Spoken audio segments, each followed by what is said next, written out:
Là, quand il fait beau comme ça, ils sortent vraiment les 10 dernières minutes avant la tombée de la nuit. Petit briefing à Audingan pour ces 18 gardes nature d'Eden 62. Leur mission, le comptage du hibou des marais. Vous notez les déplacements dès que vous avez un contact visuel, l'heure à laquelle vous voyez un individu, et pareil, une fois que vous l'avez plus des yeux, la direction où il va. Ça permettra après de croiser, quand je vais faire le bilan, de voir à peu près les déplacements. Une évaluation tous les 2 ans en partenariat avec les ornithologues du Nord pour cet oiseau migrateur rare. Tout dépend le point où on est situé en fin de compte, hein, c'est ça. Donc là, moi je suis sur le Blanc-Nez, sur la bordure de falaise. En contact, on verra bien si se fait, mais bon, c'est pas forcément l'endroit idéal. Ce petit rapace aux beaux yeux jaunes cerclés de noir prend ses quartiers d'hiver dans nos friches et prairies herbeuses des Deux Caps.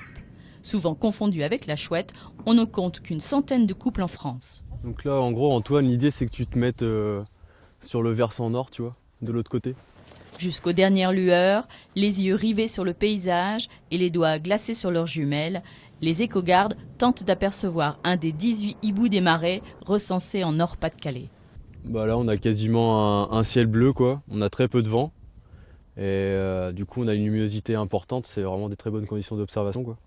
Ça nous permet de voir assez loin. Le hibou des marais est un oiseau très protégé et tellement discret qu'il ne se montrera pas à notre caméra ce soir-là. J'ai rien observé malheureusement, là sur mon point d'observation. Et toi? Bah moi non, j'ai une grosse silhouette sur la droite, c'est pas du faucon. On a un déclin, on l'explique par plusieurs facteurs, quoi, notamment le fait que les oiseaux ont de moins en moins de ressources alimentaires, voilà. Et lors de leur migration pré- et post-nuptiale aussi, voilà.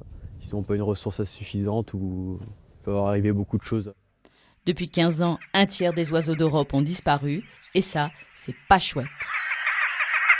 Vous pouvez retrouver ce journal sur le site hdf.france3.fr. Tout de suite, votre édition nationale. Je vous souhaite un très bon week-end. À lundi, 19h15.